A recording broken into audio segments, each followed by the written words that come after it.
mi salvación, mi fortaleza, esperanza fiel y roca eterna. Mi alma, oh Dios, esperará por ti.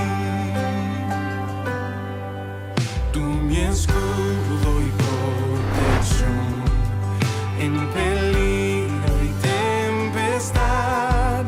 Si prospera el pecador, con un soplo pasará. Yo sé bien que triunfarás, Satanás vencido está. Tu poder me guardará.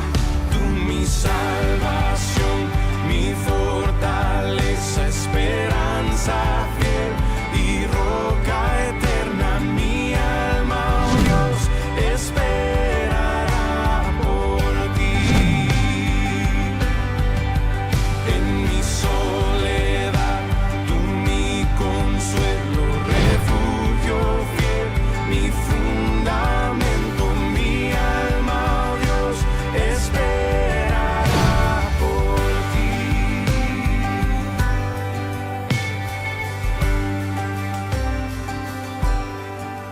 Cuán inexplicable amor, no merezco tu bondad. Por tu obra de expiación encontré en ti la paz. Bueno, primero que nada quiero decirles que es un privilegio tenerlos acá. Yo creo que ya nos han servido bastante, ¿no? Y nos van a servir un poco más todavía. Realmente gracias a Dios por disponer, porque ha permitido que ustedes puedan disponer su tiempo, estar acá con nosotros, y ahora estamos para seguir aprendiendo. Cuando hablamos de este tema, y este fue algo que el Señor ha puesto un poco en este tiempo para poder aprender, yo me recuerdo, como ustedes saben, plantamos una iglesia, empezamos, y mucha gente me llamaba para preguntar cómo es la iglesia, qué es lo que ustedes creen. Y recuerdo una conversación en particular que realmente fue la que ahora me dio material para hacer esto, ¿no? Donde la persona, yo le dije, sí, somos una iglesia de sana doctrina y nos gusta hacer esto, este es nuestro estatuto de fe, esto es lo que creemos. Y la respuesta de esta persona fue, bueno, todos dicen eso, que son una iglesia de sana doctrina. Y creo que fue una buena y justa respuesta, porque realmente tal vez muchos hablamos muy rápidamente, pero sin entender lo que es sana doctrina. Entonces, lo que yo quisiera que hagamos hoy día es un poco desarrollar primero qué es la sana doctrina, qué es una iglesia de sana doctrina y cómo ésta se debe relacionar en los diferentes ámbitos. Por ahí es por donde va a ir este panel. Entonces, para lanzar la patada inicial, va una pregunta. ¿A qué nosotros podemos denominarle una iglesia de sana doctrina? Bien, yo voy a empezar como telonero y luego José lo va a ser mi profesor prontamente.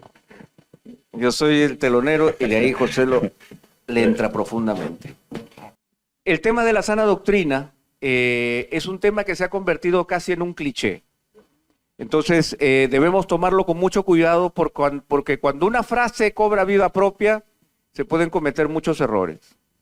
Déjenme decirles que para los que dentro del espectro evangélico muchas veces el término sana doctrina es peyorativo y se siente hasta como un insulto para algunos hermanos de otras congregaciones. Pues esos son de las iglesias de sana doctrina, porque nosotros no lo somos.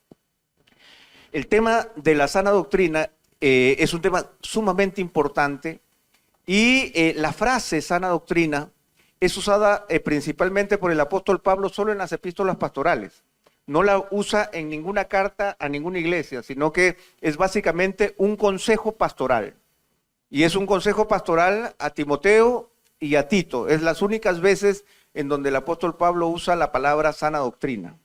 Y usa sana doctrina en referencia al cuidado que nosotros tenemos que tener con aquello que el Señor nos ha revelado, con el Evangelio. Ahora, yo quiero decirles algo que a mí me ha funcionado mucho para poder entender qué significa sana doctrina. Y a veces, como lo hemos hecho antes, el término griego ayuda mucho para entender el significado de esta palabra. ¿Qué quiere decir el Señor con sana doctrina? Y la palabra sana en el griego, para que ustedes sepan, es la palabra higiene. No dijeron nada, mira, yo pensé que iban a reaccionar. Iban a decir, ¡ah, ya! ¡Wow, wow! Quizás a algunos se le olvidó lavarse la boca esta Claro, mañana. exacto. Y ahí está, Joselo. Aquí está el significado de esta palabra. La palabra sana es también la palabra saludable, pero viene de la palabra esta higiene que nosotros usamos justamente para vivir de manera saludable. Estamos hablando entonces que la sana doctrina no es un paquete que está encapsulado ahí, que yo tomo y que ahora uso, sino que tiene que ver con el cuidado que yo tengo con la doctrina para vivir de una manera saludable. Y Joselo utilizó la ilustración justamente de lavarme los dientes. Nosotros nos lavamos los dientes para tener una higiene bucal saludable, que requiere, ¿no es cierto?, que nos lavemos después de las comidas, que usemos una buena pasta dental, que no usemos el cepillo por 7 meses, sino que lo renovemos constantemente, que usemos el hilo dental, que usemos estas cosas de menta. ¿Para qué? Para tener una salud bucal que permita que mis dientes, que yo no tenga caries, que mis dientes puedan permanecer en el tiempo, etcétera, etcétera, etcétera. La sana doctrina, entonces, tiene que ver justamente con el hecho de la preservación de la revelación de Dios de una manera segura a través del cuidado que nosotros tenemos por mantener todo el consejo de Dios. La sana doctrina no es el tulip. La sana doctrina no son 3 verdades que nosotros preservamos de manera fuerte en nuestro corazón. La sana doctrina es toda la enseñanza que el Señor nos ha revelado y que nosotros tenemos que preservar de manera saludable.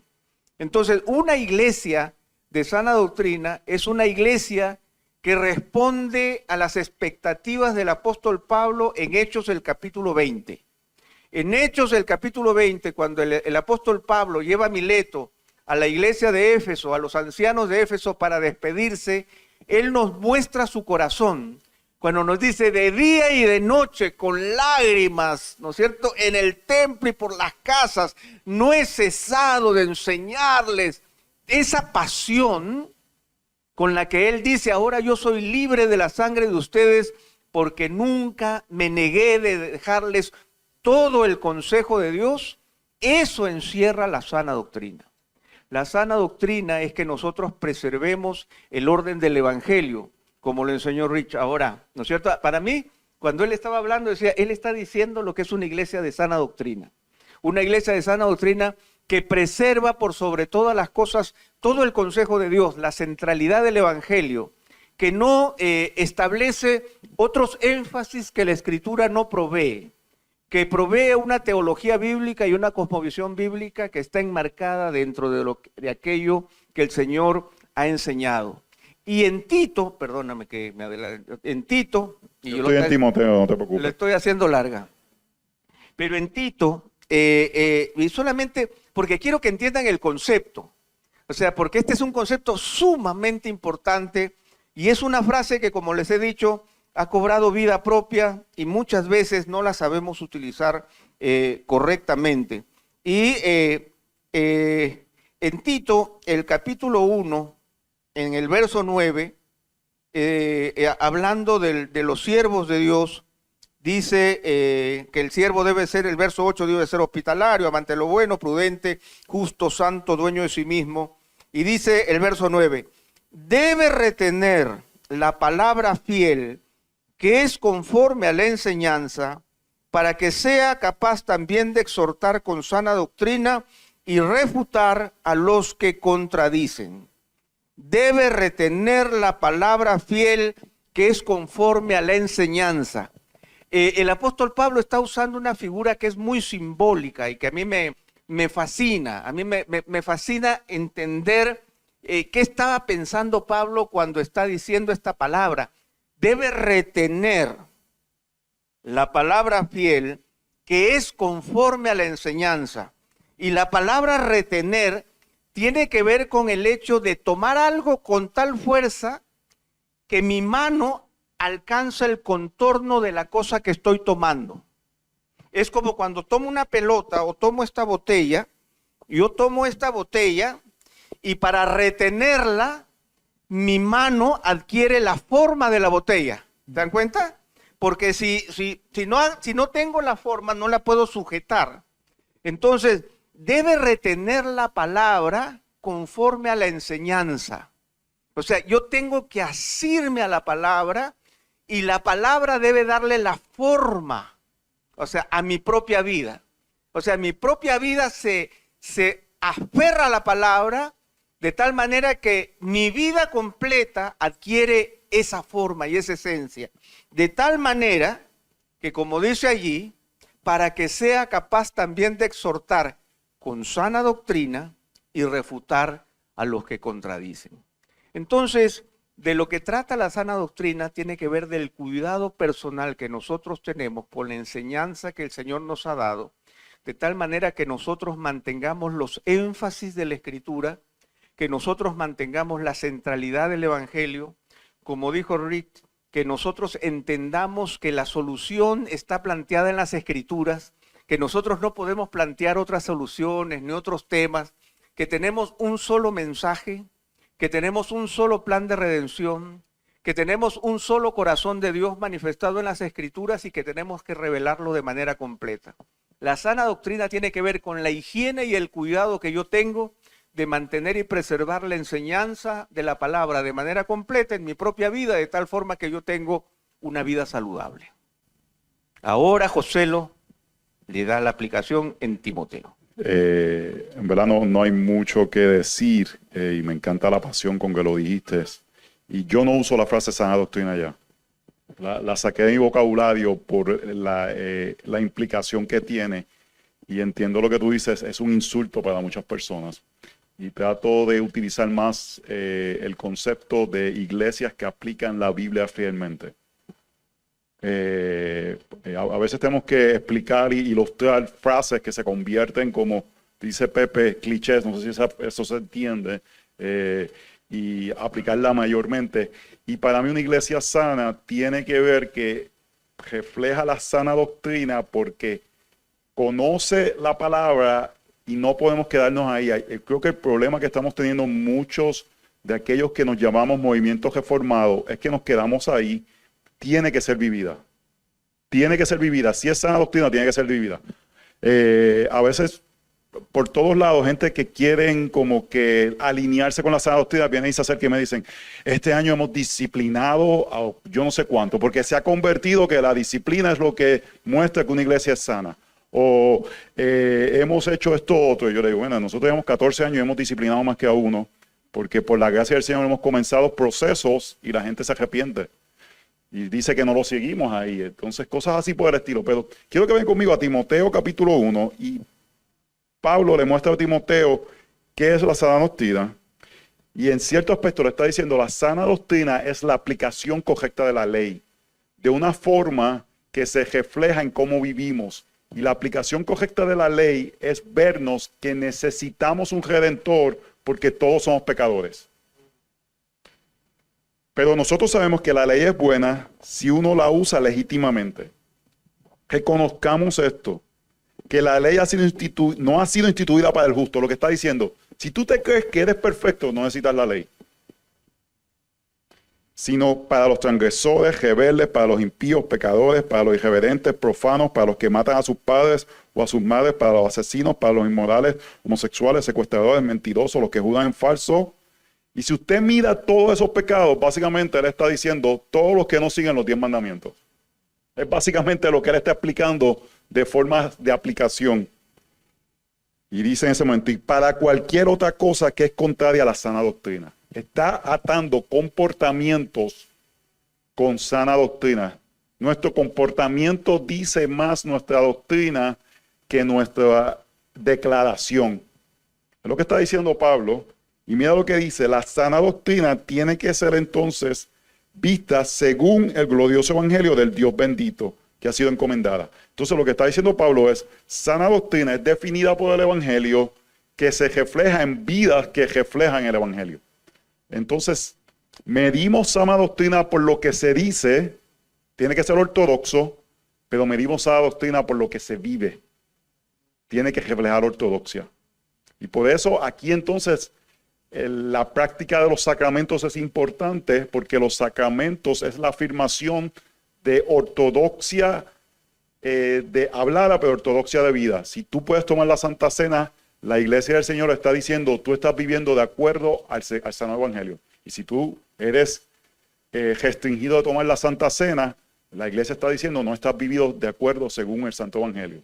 Entonces es un acto que refleja la realidad del Evangelio funcionando en la Iglesia, en cada uno de los creyentes. Una de las cosas que hacemos todos los domingos es como pasar lista, le llaman ustedes aquí cuando uno va a la escuela, Pepito, Davidcito, Jorgito, Martincito, ¿verdad? Cuando uno estaba en la escuela y pasábamos lista, le llaman así, pasar lista. Contésteme, bendito sea el Señor, ustedes quedan ahí. Están con hambre, algo les ha pasado. Están cansados, ya no reaccionan. Entonces, ¿verdad? Todos los domingos estamos diciendo, yo estoy en la lista.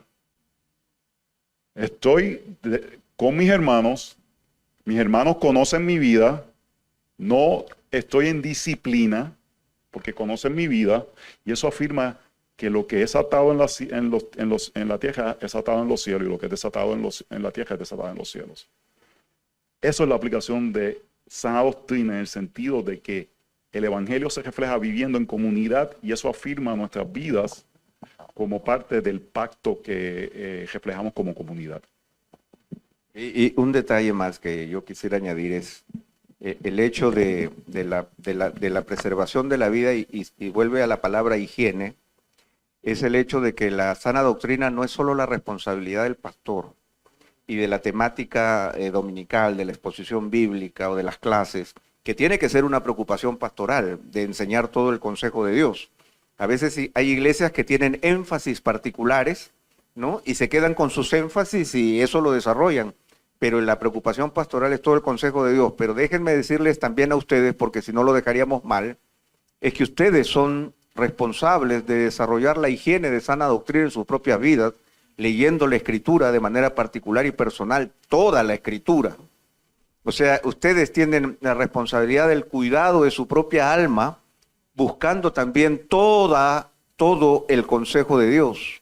Y eso involucra su meditación personal, involucra su vida devocional, que no puede quedar reducida al pan diario, ni al Salmo 23, ¿no es cierto?, ni a 1 Corintios 13, sino que tiene que ser una vida orientada a cuidar su alma con todos los recursos que el Señor ha provisto y de acuerdo a los énfasis que el Señor ha establecido.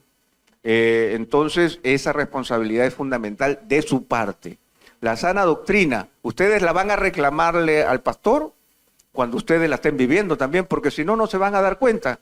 El pastor va a predicar lo que él quiera, ¿no es cierto? Va a hacer sus temas y ustedes no van a saberlo porque ustedes no se están cuidando con sana doctrina. Y la responsabilidad, tienen una responsabilidad particular ustedes de escuchar todo el consejo de Dios a lo largo del año para que haya una higiene saludable de toda su vida espiritual. Y eso es fundamental, tanto de parte de la iglesia como de parte de la congregación también. Muchas gracias. Yo creo que ese punto de realmente identificar los términos creo que nos está sirviendo mucho. Y el desarrollar esos términos y el entender completamente, ¿no? Y creo que en ese sentido, y justamente con lo que terminaba aquí Pepe, creo que viene la siguiente pregunta, es, ya, somos una iglesia entonces ahora que queremos ser conforme a la iglesia, conforme a las Escrituras. Queremos ser, no necesariamente decir que somos de sana doctrina, aunque probablemente estamos buscando y reflejar lo que las Escrituras dicen. Entonces ahora, ¿cómo lidiamos con el entorno de no creyentes que ya tienen un mal concepto de la iglesia? ¿Cuál es nuestra forma de lidiar? Y ellos están en dos sentidos, ¿no? queriendo reflejar a Cristo, pero también defendiendo la fe, cuando sacan un montón de políticas que van en contra nuestra, que sacan cosas que ya se ha visto mucho, ¿no? O sea, quieren ir por el aborto, quieren ir por la igualdad de género en otros sentidos que ya nosotros no caminamos, ¿no? ¿Cuál es nuestra respuesta como iglesia? Yo creo que es algo que tenemos que siempre tener claro y en cuenta, es cuáles son las líneas que determinan que ya una iglesia no es una iglesia. Y tener eso claro, porque podemos cometer el error de grave pecado. Es un grave pecado. Decir que alguien no es creyente cuando son creyentes. Para mí, la iglesia de Corinto es un ejemplo. Hermanos, la iglesia de Corinto era un desastre. Y Pablo los trata como hermanos en la fe. Entonces, algo que tenemos que tener cuidado, que por este énfasis de ser tan puros, comencemos a sacar hermanos ortodoxos que difieren en nosotros en aspectos secundarios. Habiendo dicho eso, entonces hay que identificar quiénes no son creyentes, y cuando alguien te diga, tú dices, mira, eso no es cristianismo. Pueden usar una cruz, pueden usar lenguaje, pueden abrir este libro, pero eso no es cristianismo. A mí me pasa mucho, estoy viajando, tengo una persona al lado, y cuando yo estoy en un avión, si tú te sientas al lado mío, providencialmente Dios te puso para escuchar el evangelio ahí. Eso va a ocurrir. A menos hay personas ahora que se ponen los audífonos y no te quieren hablar, se hacen los dormidos, pues está bien. Pero si vamos a poner conversación, vas a escuchar el evangelio. Y usualmente se da la pregunta, ¿qué tú haces? Y yo digo, soy pastor. Y ahí le digo, pero te puedo asegurar, no soy de esos que están buscando dinero, que están robando. Lo digo rápidamente. Eso no es cristianismo. Eso no es cristianismo, eso es un negocio, eso es un esquema piramidal, eso es contrario a la escritura. Y por uno o dos que hay de eso, hay cientos de gente fieles, predicando, sirviendo, dando su vida por sus comunidades. Entonces, no debemos sentir vergüenza por cosas que gente que no son creyentes hacen, contrarios al evangelio, que Pablo los presenta, Dimas, otro. Entonces pero lo que tenemos que tener cuidado ahí es que no nos convirtamos tan puros que sacamos algunos que son. Y hay que tener ese cuidado y ese discernimiento de saber cuando una persona predica cosas que no son de sana doctrina, que son contrarias al Santo Evangelio de nuestro Señor Jesucristo. Y en relación a lo que estamos viviendo como sociedad, en donde siempre ha habido oposición, porque si dijéramos que en los 50 no había oposición y ahora sí, estaríamos completamente equivocados, diríamos qué pasó con la sociedad, o todos eran cristianos, y no es verdad. Sin embargo, ahora lo que se está removiendo son los fundamentos judeocristianos de la sociedad, y nosotros vamos a ser los primeros que vamos a ser enfrentados por esa realidad. ¿Eso significa que nosotros vamos a suavizar nuestro mensaje? No. ¿Significa que vamos a cambiar con respecto al respeto por la vida? De ninguna manera. ¿Significa que vamos a cambiar en nuestra esencia básica sobre lo que significa el matrimonio y sobre lo que significa la identidad humana? Menos todavía. Entonces, lo que sabemos es que nosotros vamos a sufrir persecución por causa de nuestras ideas. Definitivamente. Lo vemos ya en Europa, lo estamos viendo en algunos casos en Norteamérica, y tarde o temprano va a llegar a nuestras costas. Definitivamente, aunque ya de manera personal existe una oposición. Ahora, aquí hay dos aspectos. José lo ha mencionado uno y yo quisiera recalcarlo. El primero es que nosotros, en cierta manera, como iglesia, no como iglesia particular, sino como iglesia, somos muy culpables del mal testimonio que nosotros tenemos. Definitivamente. O sea, el mal ejemplo es el que cunde, el mal ejemplo es el que se resalta en los nombres, ¿no es cierto?, con amor al dinero y con dilemas morales, están a la luz del día, están evidentes. Entonces, eso es por un lado. Y por el otro lado son los nuevos estilos de vida alternativos y todo lo que implica el problema moral que estamos enfrentando. ¿Qué es lo que nos toca? Hacer lo que siempre nos ha tocado, ser testigos. O sea, el Señor nos llamó a ser testigos. Testigos en dos maneras. Testigos del Evangelio, O sea, testificar el Evangelio y testificar con nuestras vidas la obra que Cristo ha hecho en nosotros. Y eso nos corresponde hacerlo frente al mundo. Yo leía hace poco para un tema que tenía que dar, la palabra persecución en la Enciclopedia Británica. Y era muy interesante lo que decía porque él señalaba que los problemas en el Imperio Romano y las persecuciones no eran esencialmente por lo que los cristianos creían, sino por lo que los cristianos se negaban a creer. O sea, lo que no estaba en juego era su doctrina. Los romanos no sabían nada de la doctrina. O sea, nadie anda preocupado por el tulip o por la elección o por nada de esos temas particulares que a nosotros sí nos preocupan. Había un solo tema, era que el cristiano se negaba por conciencia a adorar al emperador. Punto.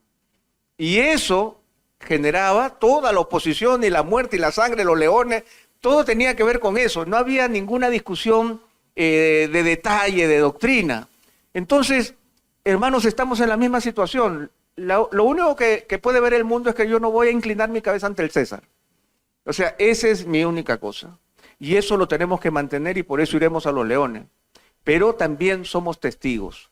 Y ser testigos involucra, ¿no es cierto?, nuestras vidas, involucra las cosas que creemos, involucra decir las cosas con sabiduría también. No todos podemos ser Juan el Bautista, ¿no es cierto?, vestidos de camello en la calle, ¿no es cierto?, generación de víboras diciéndole a todo el mundo, ya el hacha está puesta a la raíz de los árboles, ¿no? Porque a nosotros nos toca también poder mostrar con nuestras vidas aquello que creemos y mostrar con nuestras vidas lo saludable de nuestra existencia.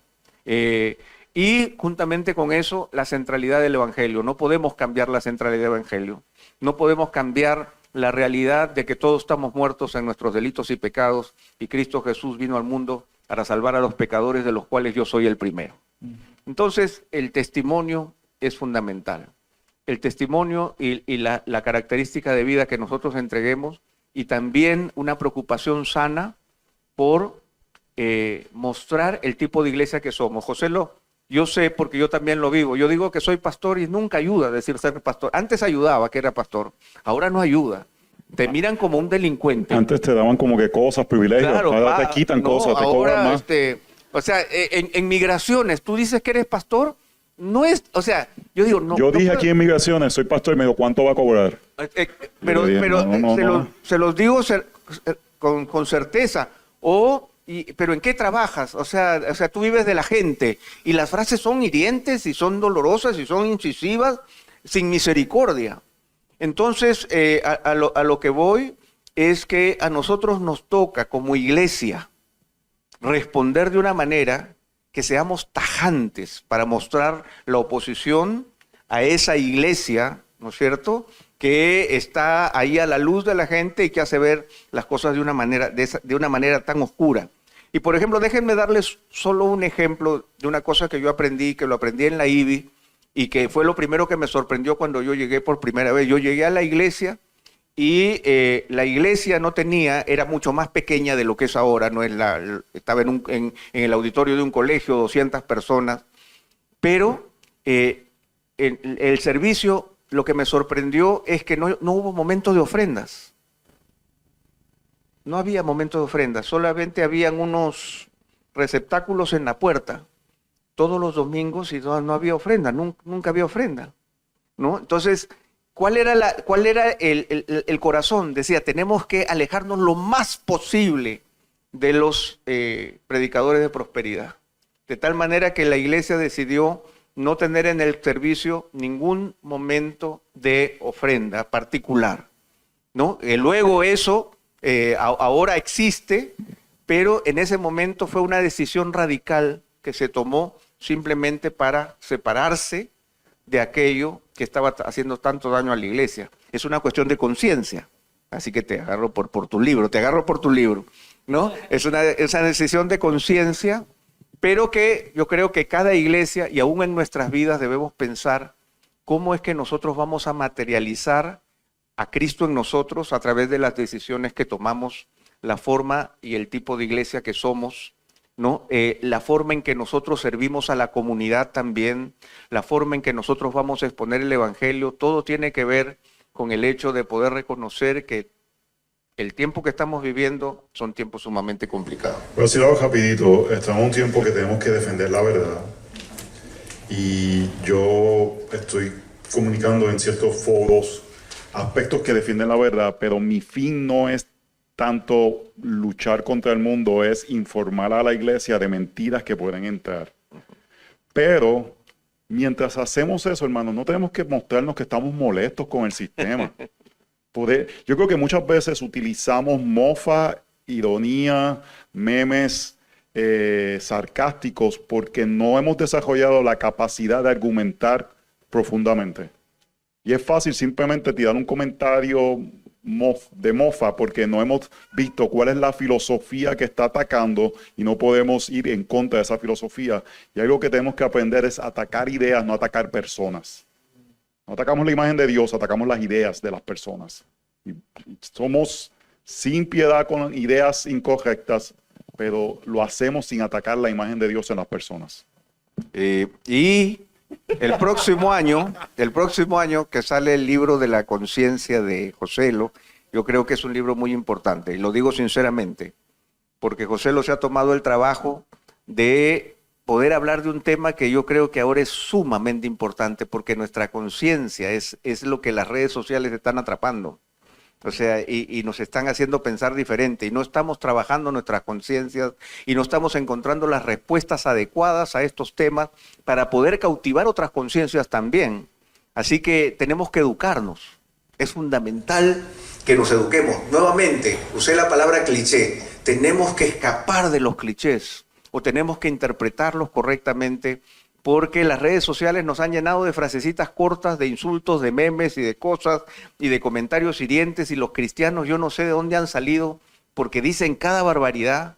Y se lo digo personalmente, porque también en mi trabajo como director de coalición, a veces sale un artículo y a mí me han dicho que yo soy, pero me empiezan a salir los cachos por acá, y empiezo a sentir que la cola empieza a salirme por atrás, pero son hermanos los que me insultan, que no me conocen, que no saben quién soy, pero yo estoy ideando teorías de conspiración y coalición, entonces está, ¿no es cierto?, endiablado para hacer cosas malas. Entonces tenemos que aprender que estamos viviendo un tiempo de guerra, un tiempo difícil, y tenemos que educarnos y ponernos de acuerdo para saber cómo lo vamos a enfrentar en nuestra época. Solamente en el libro, si ven alguna palabra que es así como del diccionario de la Real Academia Española, esa la puso Pepe.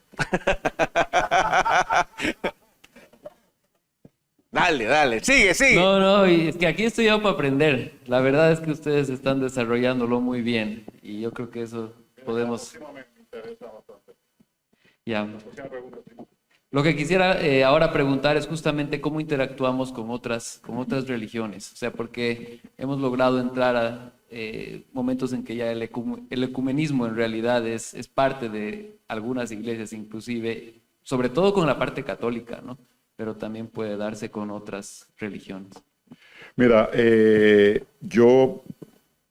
cuando decías la pregunta es cómo interactuamos y cómo hablamos cuando estamos en el ambiente católico, y no sé cuál es la influencia aquí en Bolivia, mi estrategia en ese tema es, yo tengo que conocer el Evangelio y conocer qué es el Evangelio y estar convencido que esa es la única forma que personas pueden resolver su mayor problema, que es un problema de enfrentar a un Dios santo que está resuelto por lo que Cristo hizo en la cruz del Calvario, que nos da justicia. En el tema del catolicismo, lo que yo he tratado de hacer, y por la gracia del Señor nos ha dado, hemos visto fruto en esa área, es que hablamos con personas católicas que vienen a hablar con nosotros y le explicamos la doctrina católica como se la explicaría un sacerdote católico. Yo le digo, esto es lo que cree la Iglesia Católica, y cuando se lo explico no estoy tratando de hacer una caricatura, no estoy tratando de hacer una mofa, algunas cosas tan gracia porque son tan lejanas de las Escrituras, y le explico, y yo le digo, si tú quieres, ve a tu sacerdote y pregúntale si lo que yo estoy diciendo es contrario a lo que enseña el dogma católico. Yo te invito a que tú contrastes eso con el Evangelio que representa la Biblia y que representa la iglesia evangélica. Y ambos no pueden ser correctos.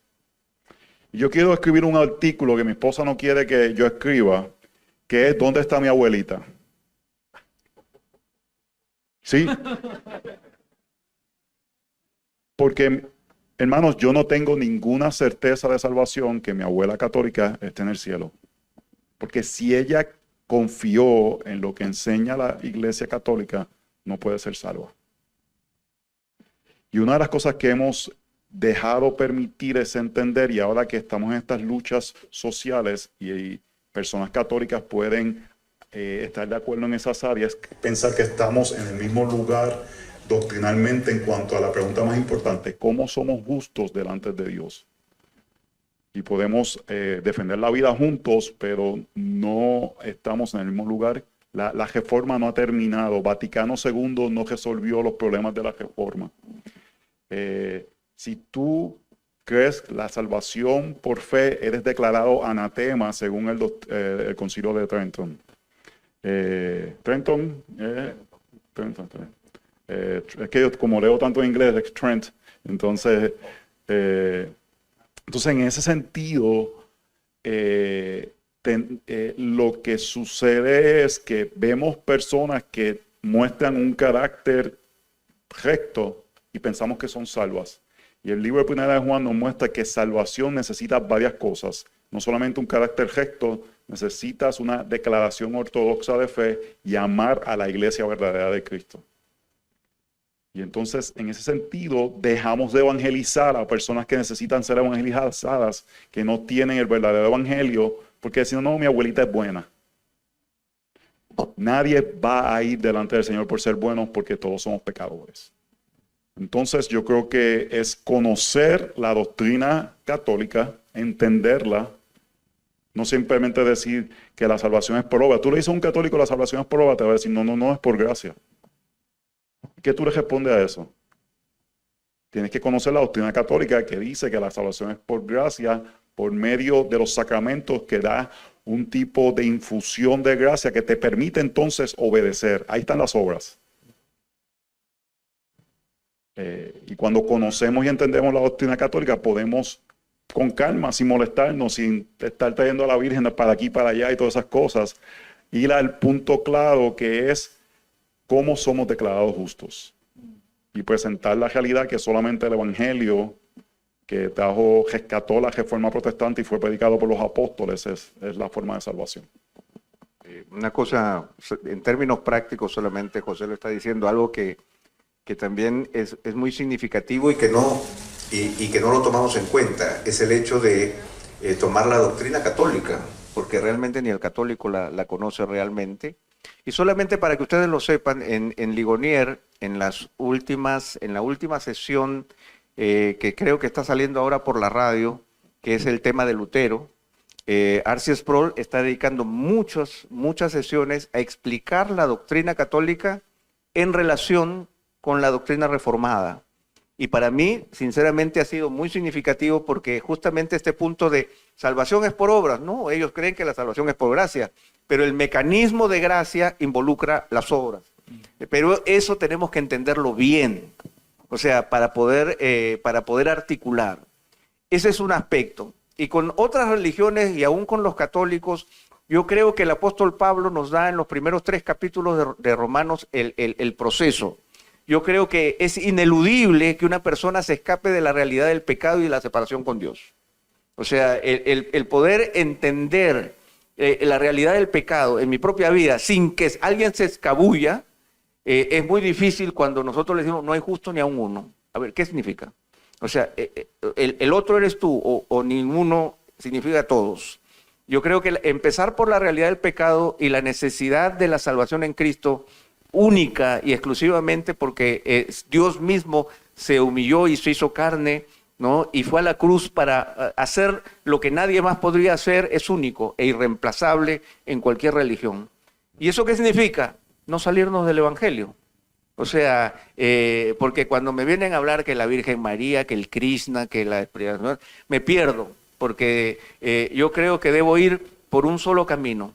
Y es ahí donde somos como el gato cuando cruza la pista, ¿no? O sea, es el Evangelio y creemos, como lo dijo Joselo, creemos que la salvación es única y exclusivamente a través de Jesucristo. Eso va contra todas las filosofías contemporáneas, va contra todos los cánones actuales de que todo es cierto y todo es verdad, pero no, para nosotros la única verdad es la verdad escondida en el Evangelio. Y el cielo y la tierra pasarán, pero sus palabras no pasarán. Lo que sucede es que verdaderamente no creemos que todos somos depravados. Y vemos a alguien que es más o menos bueno y decimos, pues claro que el Señor lo nos. Todos, sin Cristo no hay salvación porque todos merecemos el infierno. Entonces vemos a alguien que más o menos, el ecumenismo nace de pensar que hay bien en todos. No, somos malvados. Solamente Cristo puede transformar un corazón malvado. Así que solamente confiamos en Cristo para esa transformación. Y que la relación del pecado no es, la observación del pecado no es entre nosotros. O sea, no es que yo miro a David y como David es tan malo, yo soy menos malo, entonces ya soy mejor. Y al ver a Joselo, mejor todavía. Sino que nuestra relación, perdón, hermano, perdón. No, sí, es verdad, es verdad. Abunda la gracia, abunda la gracia. Es que nuestra relación con el pecado Hitler, Joselo. sí, está en relación con el Dios 3 veces santo. O sea, a quien hemos ofendido es a Dios. Y la salvación es de ese Dios justo que justamente me condena y me tira al infierno. O sea, es Dios mismo restableciendo nuestra relación con Él. No tiene que ver con nosotros, ni lo que yo haga, sino tiene que ver ni mirándonos mutuamente, sino que es directamente un problema con Dios. Si yo hablo de que mi abuelita y que mi amigo y que yo soy bueno y que mis hijos son buenos y que todos somos contentos y además soy bonito, no hay solución. Hermano, los mentirosos no entran. Me agarró. Punto para él, punto para él.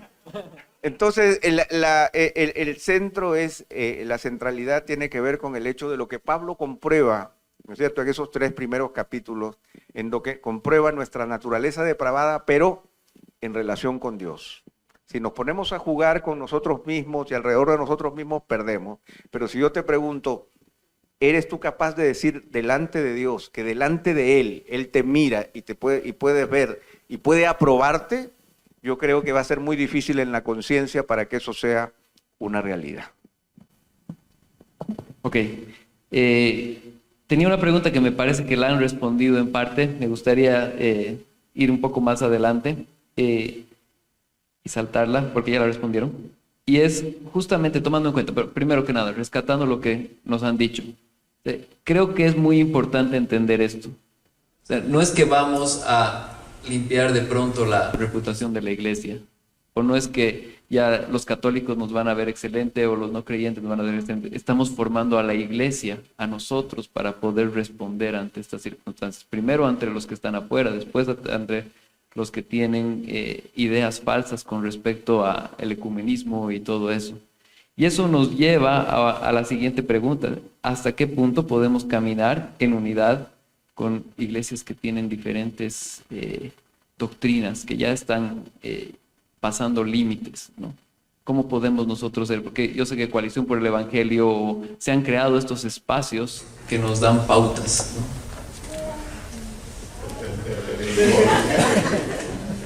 Bueno, tenemos que tener cuidado con algo que José lo ya dijo y que David lo dijo. O sea, iglesias extremas. O sea, allí nosotros tenemos que hacer una evaluación más sincera. Pero, ¿qué es lo que nos vincula? Muchas veces nosotros nos separan las formas y nos separan cuestiones de conciencia. O sea, en relación a cómo yo agrado a Dios de una manera más perfecta. O sea, cuál es el establecimiento de ciertas formas cúlticas, de cómo voy a celebrar la adoración al Señor o cómo se deben reunir los cristianos. Sin embargo, la centralidad del Evangelio es aquello que nos vincula. Aquella piedra inconmovible, la roca firme, sobre la cual, la piedra angular, sobre la cual el edificio se levanta de manera derecha.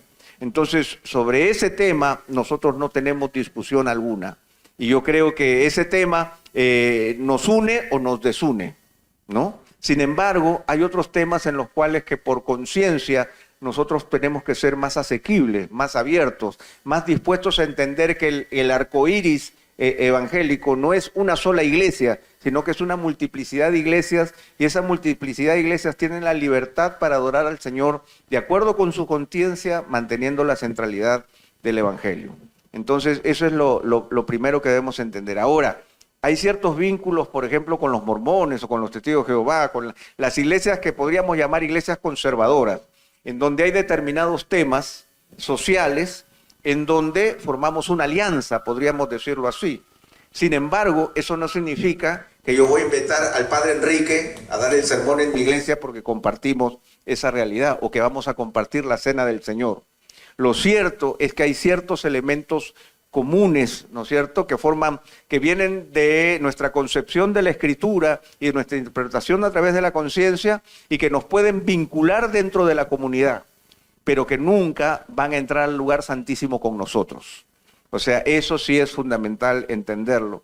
También el concepto de que ahora se tiene de que las iglesias son Burger King, McDonald's y Wendy's, ¿no? Entonces, al final todos venden hamburguesas y es lo que tú decides dónde quieras estar, y en realidad eso no es. Existe una historia, existe una tradición, existen conceptos. La Iglesia Católica y la Reforma, el problema no se ha solucionado, a pesar de que los luteranos y la Iglesia Católica hayan firmado un cierto acuerdo y hayan llegado al punto de negar la justificación por la fe como un elemento necesario, o se esté negando ahora la cruz de Cristo, porque ahora la expiación está siendo negada. O sea que en realidad Jesucristo hizo algo hizo un ejemplo de amor dando su vida, pero no tiene nada que ver con la salvación ni la realidad del pecado. Eso está flotando en el ambiente. Por eso es que tenemos que tener bien claro cuál es el centro de nuestra sana doctrina y hacia dónde nosotros apuntamos, para que podamos entender qué tipo de vínculos yo puedo establecer y qué tipo de vínculos definitivamente yo no puedo tener, ¿no es cierto? Hay realidades y un poco del triaje también, de lo que se habla del triaje, este asunto del triaje teológico, en donde nosotros vamos estableciendo cuáles son aquellas cosas que son ineludibles de nuestra fe, de cuáles son aquellas cosas que podemos discutir, y cuáles son aquellas cosas que definitivamente nunca aceptaremos porque no forman parte de nuestra realidad de convicciones que nosotros tenemos con respecto a la palabra de Dios. Yo digo que nos gusta regresar a Roma. Tenemos ese impulso de querer regresar a Roma y creemos que todos tenemos que tener, para ser una iglesia católica, no católica en el sentido de Roma, sino que somos la iglesia del Señor, no tenemos que todos ser clones. Si queremos regresar a este sentido, que hay una igualdad o una homogeneidad en todos los sentidos, cuando la Reforma presenta y la iglesia del Señor, vemos en el concilio de Jerusalén, que llegaron a unos acuerdos y dijeron: estas otras cosas pueden hacerlo como ustedes deseen. No había, hay homogeneidad en ciertas cosas que no pueden cambiarse. Y lo que tenemos que entender es que hay diferentes círculos de relaciones que tú tienes con personas, y tienes que ver cuándo entonces esa persona ya no es un creyente.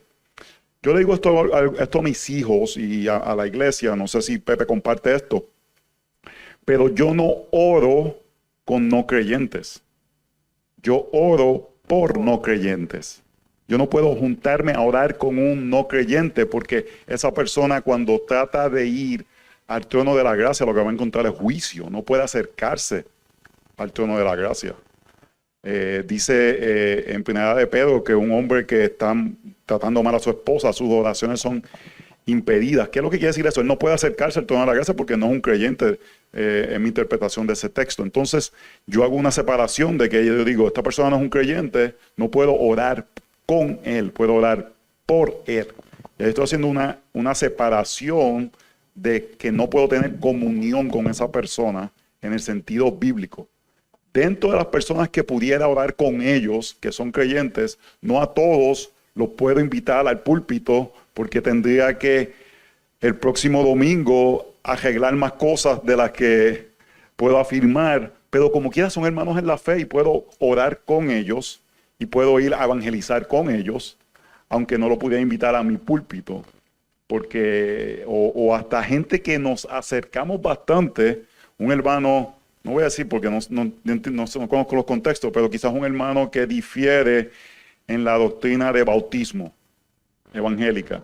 Lo puedo invitar a mi iglesia, pero no lo voy a invitar a que hable del bautismo. Lo voy a invitar a que hable quizás de un tema donde tenemos unidad, aunque yo sé que es un hermano que va a ser fiel en este otro tema. Así que es entender cómo nos podemos relacionar con diferentes personas, donde tenemos aspectos de comunión que podemos compartir y entender lo que hay personas de aquí para allá que no son hermanos en la fe.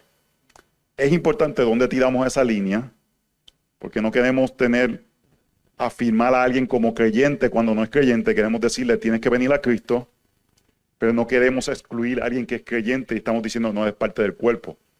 Y es algo que toma seriedad cómo caminamos eso y cordura de cómo tiramos, no tiramos esa línea o hacemos comentarios a veces en las redes sociales.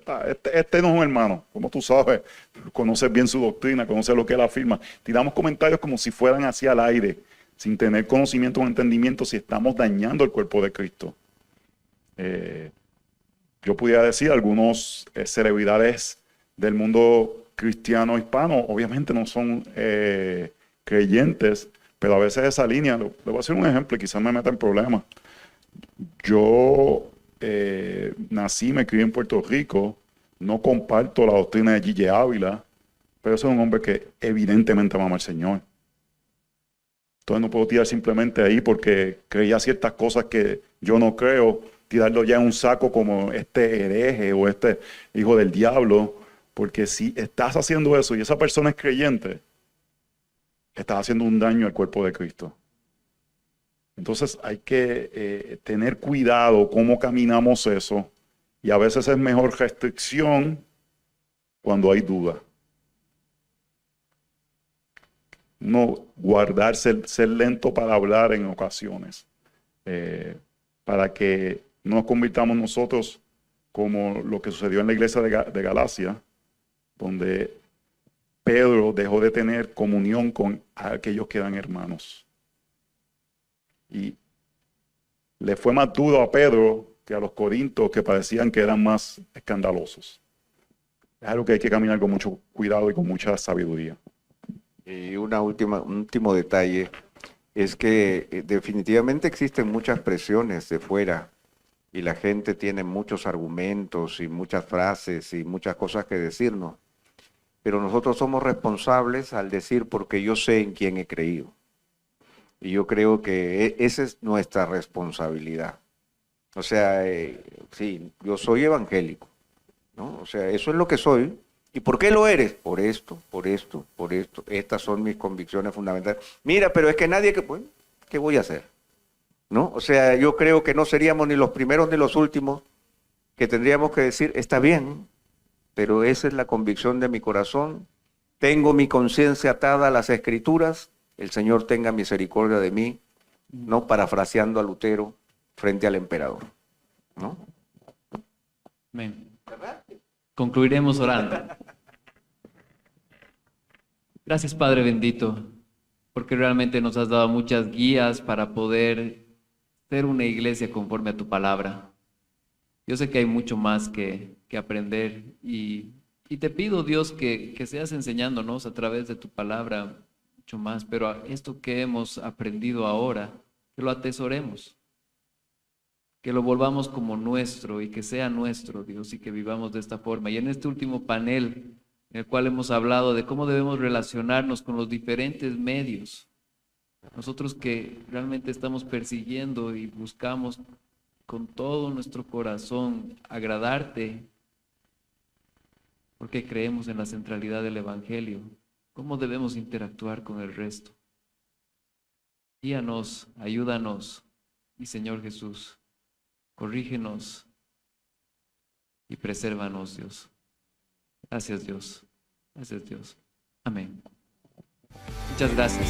Muchas gracias. Gracias por Mi consuelo, refugio fiel, mi fundamento, mi alma, Dios, esperará por ti.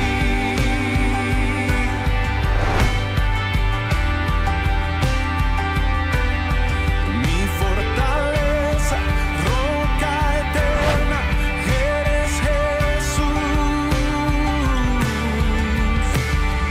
Ven a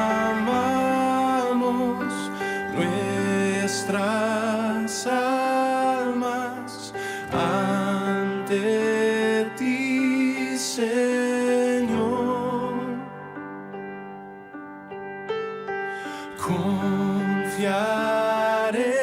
Confiaremos en tu gracia, nuestro Salvador.